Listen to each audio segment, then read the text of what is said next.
Abang, bagilah balik anak Batu Siti. Sebelah sini. Hai dua orang ni. Hari-hari macam ni. Dah macam drama pukul 7 dah. Afiq, Siti, dah berapa kali Mak pesan? Jangan gaduh. Mak tengah jemur kain ni. Mainlah elok-elok sikit.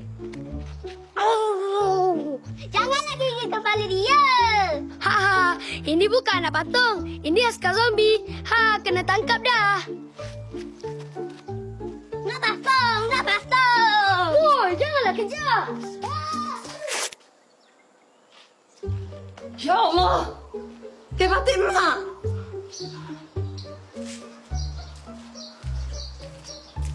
Alamak, ni betul-betul koyak ni. Hai korang ni.